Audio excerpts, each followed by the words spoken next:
Hello. So I cleaned out this garden bed.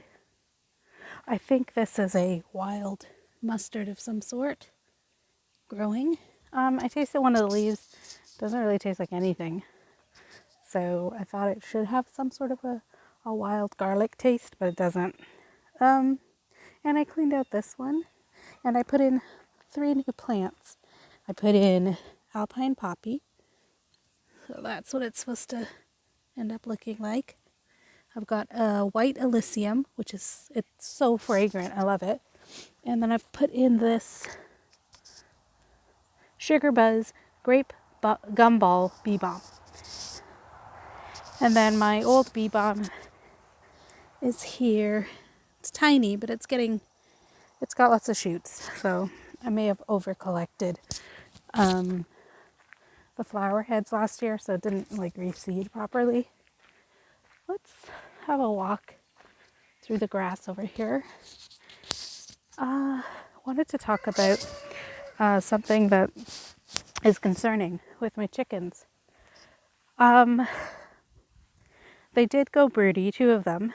2 of the hens went broody. And I let them sit for a month and none of the eggs hatched. So I took all of the eggs that they were sitting on and I candled them. And it turns out none of them were fertile. When I cracked them open, they looked as though they appeared to have that bullseye in the yolk, that they were fertilized, or they didn't appear fertilized at all, or they had a blood spot and the beginnings of development on an embryo, but it stalled out. Nothing happened with it. And the hens even kicked out lots of eggs over the last 3 weeks of the sitting cycle. They kicked out eggs, so I was like, okay, they know those ones aren't fertile. And then they started sitting on new, the ones they picked out, the new ones that they had picked out. And yeah, none of them were fertile at all. So I don't know what's happened. I don't know if it's just these girls don't like the rooster. And so they eject his sperm when he mates with them. Or given the fact that there is evidence for fertilization, something's wrong with the sperm, something's wrong with the development that's going on in the egg. And I have to say he's got to be the problem because it's happening with all the different breeds, the black Australorp and the blue and black Cochin. So they all have the same problem. So I'm thinking it's the male. He's got the issue. Maybe, defective sperm or something's going on.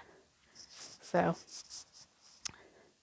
anyways, we're thankful for the hatchlings we do have, and I'll take you over to see them and see how they're doing. They're about double their size, maybe almost, and they're running around and they're already almost 2 weeks old and they are starting to jump and flap their wings and really get into the spirit of flying, I guess you could say.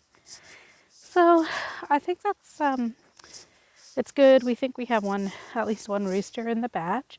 So we will replace this rooster that we have with one of our own home hatched roosters.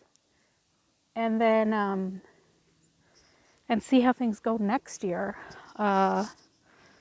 Hopefully we don't have any duds next year. So we'll have lots more Copper Moran. Oh my gosh, Copper Moran babies. So this grass is so long.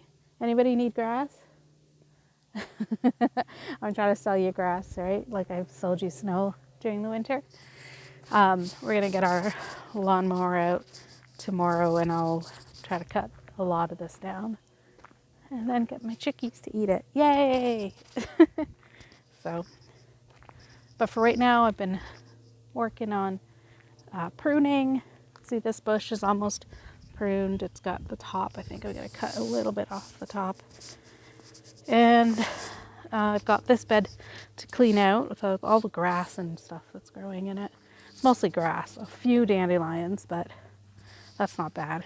Dandelions aren't that bad at all. They're a useful plant.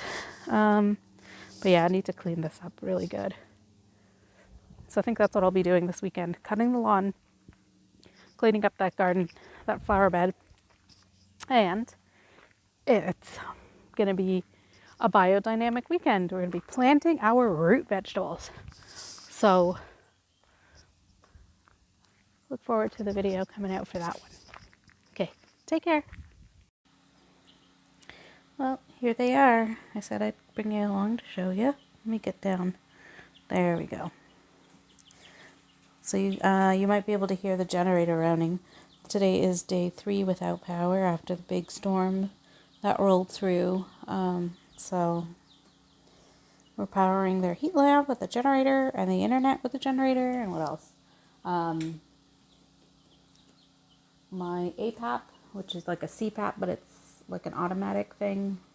So it regulates itself. If I need more pressure, it'll turn the pressure up itself. I don't have to do it manually, or, my team doesn't have to do it, like the medical team or whatever doesn't have to do it manually. So it's good. But yeah, we're trying to eat cereal and milk to finish up the milk so things don't spoil. Because apparently just north of us, like 5 minutes drive north, they've been told that they might not have power for 8 days. So we'll see if we're in that zone as well, or what happens. Yeah, but here are the little Cheep Cheeps. Hi, Cheep Cheep. There's a Cheep Cheep down here eating. Cheep Cheep? What are you eating? I'm eating my crumble. Yeah.